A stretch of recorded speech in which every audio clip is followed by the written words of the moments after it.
Tickets for Disney and Marvel's Fantastic Four First Steps are on sale, and despite any desperate attempts at proclaiming sales records, everyone has written it off already. Because it's yet another installment of the widely disliked MCU. And it is so disliked, in fact, it may have contributed towards killing female-led action movies for the next decade. Let's see how.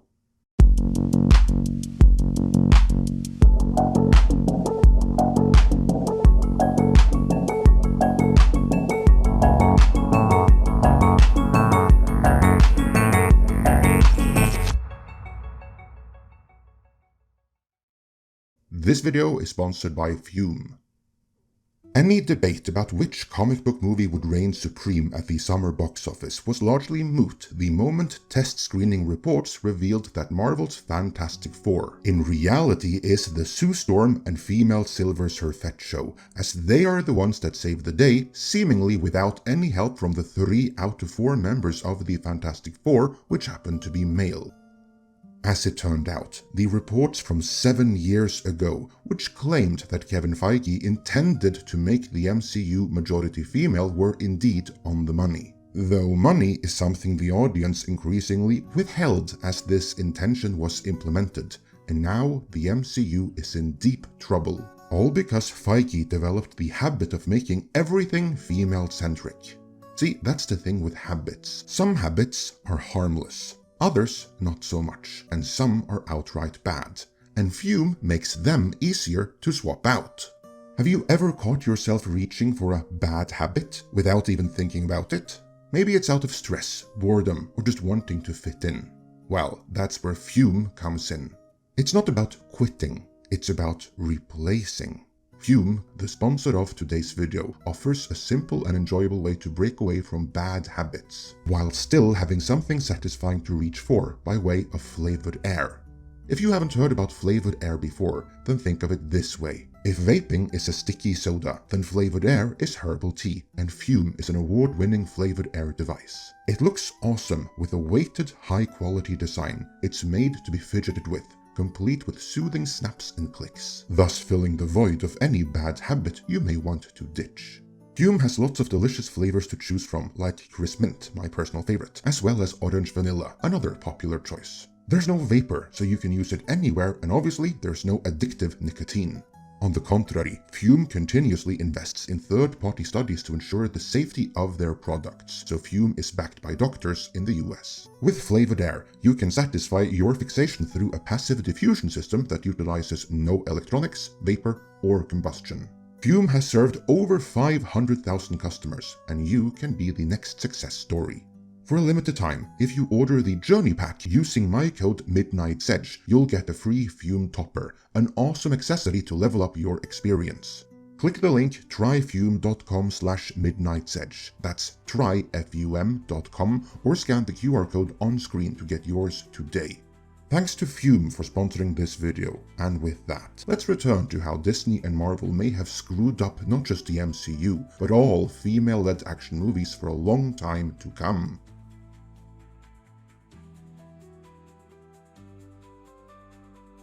Where comic book movies are concerned, the summer of 2025 is the most pivotal in literally decades, as it will determine the future of the entire comic book movie genre, and I think female-led action movies as well. Case in point, the opening weekend figure for the John Wick spinoff Ballerina would have been impressive a decade ago, but now it marks a step back for the franchise. For the time being though, all the industry is willing to concede is the future of the comic book movie genre. That is the industry narrative, and it's even in print in the trades. Already on May 28th, Variety ran the story. As comic book movies scale back releases, Marvel and DC look to this summer to decide the future of superhero cinema.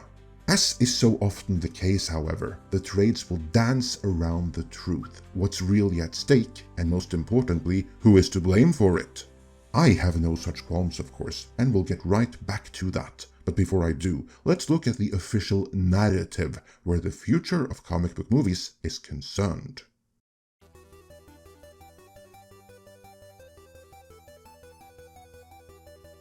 Variety reads, "It's easy. really too easy at this point, to proclaim that the era of superhero movie is over.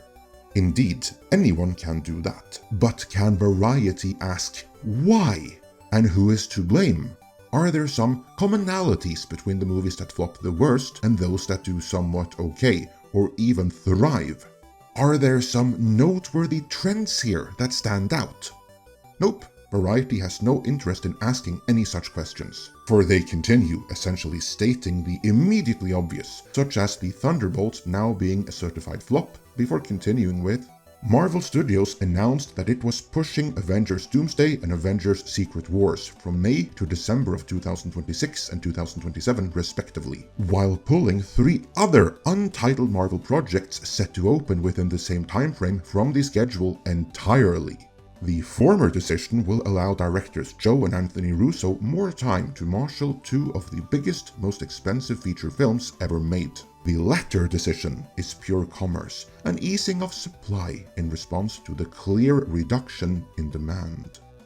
So that's the big news here. 3 MCU movies have been scrapped, presumably because Marvel knew they would flop as well. But which movies were they?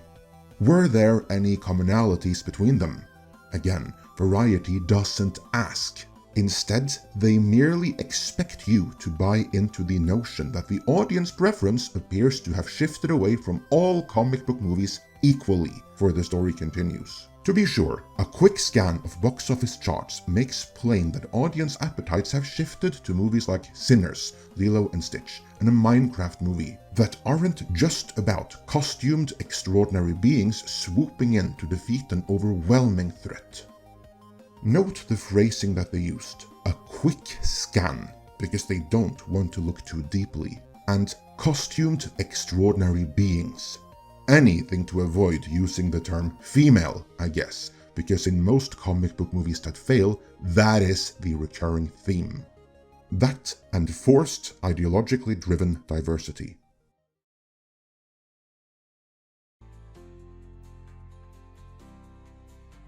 Introducing some dissonance here, Variety then points out, while superheroes may no longer be an invincible box office force, their obsolescence has also been wildly overstated.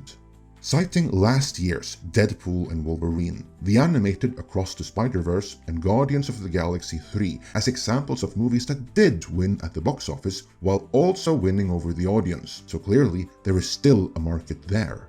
Now, if Variety had any kind of interest in exploring why those comic book movies succeeded, while the other recent Marvel movies failed, then maybe they would have been able to point out that 2 out of the 3 MCU movies they mentioned weren't creatively driven by Feige, but by Ryan Reynolds and James Gunn respectively, and hence they weren't female-centric and they had no unnatural forced diversity. While the final movie was a Sony production that has nothing to do with Kevin Feige period, and while more balanced, female-centric, it was not. By contrast, all those other MCU movies that flopped these last few years, and the upcoming ones that were cancelled, they were Kevin Feige productions through and through, complete with girl bosses and baits and switches. Too bad Variety neglected to mention that, but I guess Feige is not yet an acceptable target, nor is what he has done with the gender balance in the MCU. It would have been relevant for what comes next, though.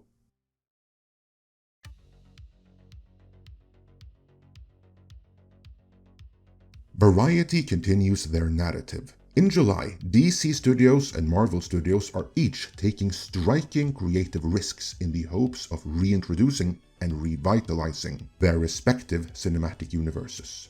Superman, written and directed by co-DC Studios chief James Gunn.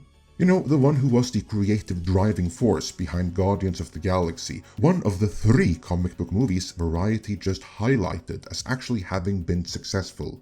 Before continuing, will be the first time the Man of Steel headlines a movie in which he is but one of dozens of other superhero characters. A decades-long comic book conceit that hasn't ever really been tested with audiences that don't know their Metamorpho from their Mr. Terrific.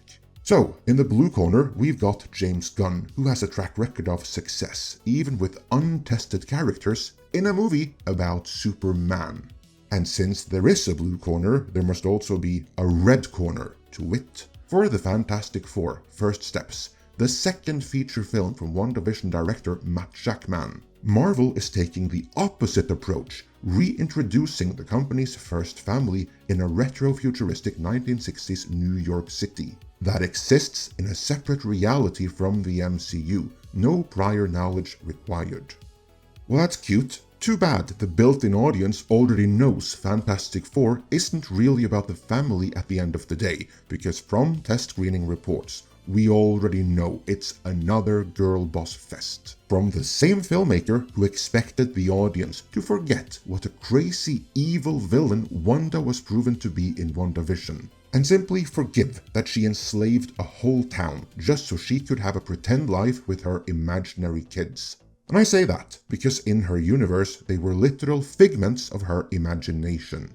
But let's get into the stakes. Both of these movies shoulder a burden beyond their own commercial prospects. David Corenswet's Superman failing to soar would be kryptonite for Warner Brothers' long-term plans for its wider DC universe. And Pedro Pascal, Vanessa Kirby, Joseph Quinn, and Ebon Moss-Bachrach stumbling while taking their titular first steps would seriously weaken the storytelling foundations for Doomsday and Secret Wars. All of this is true, of course, though it's unfair to put too much on Pedro Pascal, Joseph Quinn, and Ebon Moss-Bachrach. Thanks to the reports from the test screenings, we already know the Fantastic Four is really about Sue Storm and the female Silver Surfette. And the one taking the first steps is Sue's baby, who does not look like he has any kind of familial link to Pedro Pascal. And for all of that, you can write off the Fantastic Four right away, as the audience have had it up to here with girl bosses, which there's ample data to prove. More on that in a bit, but first, let's see Variety desperately avoid the data some more.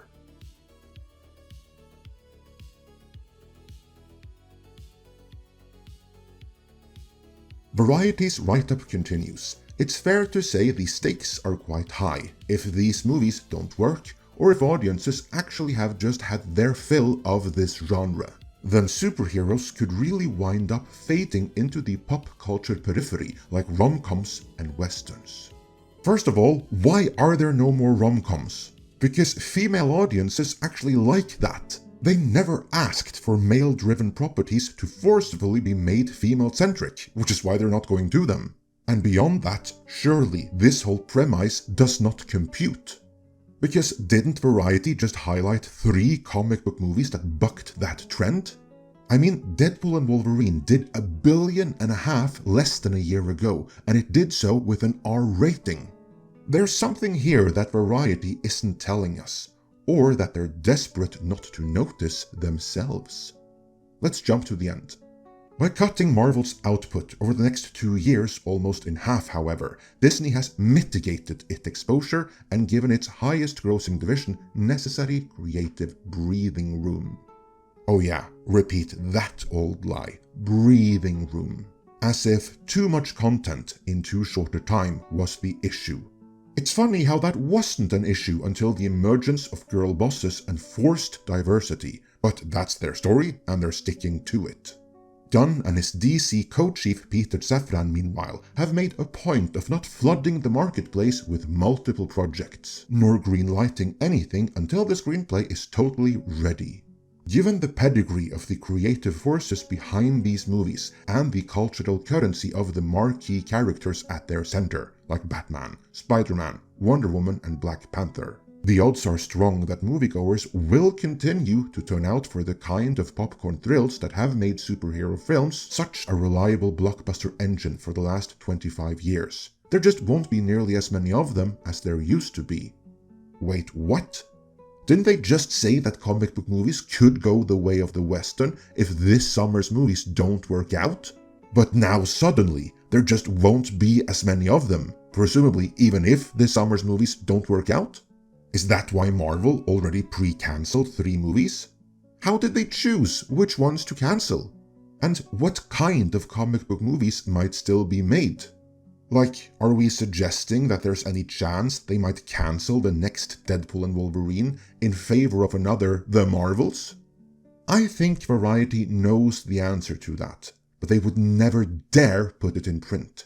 So allow me.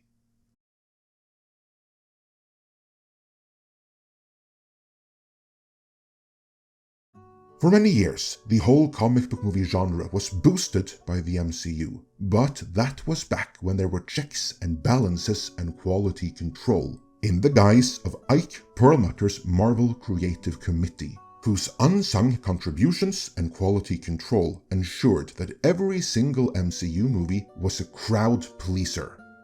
But once Kevin Feige conspired with Bob Iger to oust Perlmutter and remove any semblance of checks or balances, that's when the MCU went down the drain. A drain that was very forcefully diverse and even more female-centric, I might add, because as it turned out, Kevin Feige valued DEI above compelling characters and storytelling. Compelling characters and storytelling sadly went out the window with the Marvel Creative Committee, which had wisely been created by one Ike Perlmutter. Exactly. Yeah, here you go. Dat boy, to John's point, ex-Marvel head Ike Perlmutter is friends with Trump and he was trying to take over Disney board last year. What does this have to do with the content, though? Diversity. He wanted to be in power to stop diversity leads and women being leads in content from Disney.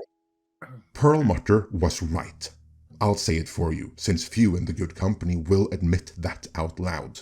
And ironically, what Feige has done has backfired tremendously, damaging not just the MCU, but female-led action movies way beyond that.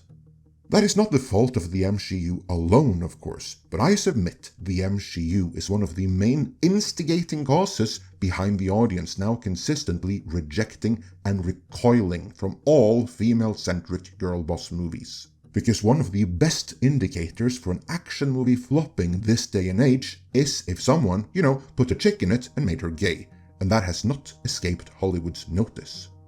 A surefire indicator of that is that none of the major distributors wanted anything to do with Red Sonja.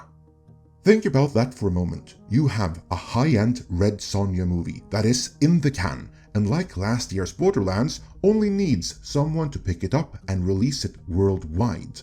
But as we have covered in other dedicated Red Sonja videos, no proper distributor with any kind of international network wants to touch another movie about a woman who kicks ass, as the audience has rejected them and they have too many of them in the can already.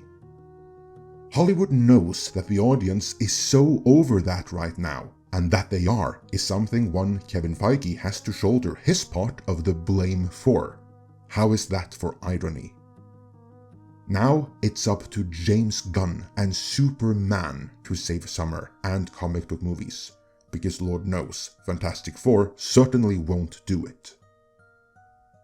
Let me know your thoughts on that in the comments, and before you go, head to tryfume.com, that's tryfum.com, and use code MidnightSedge or scan the QR code on screen to get your free Fume topper when you order your journey pack today.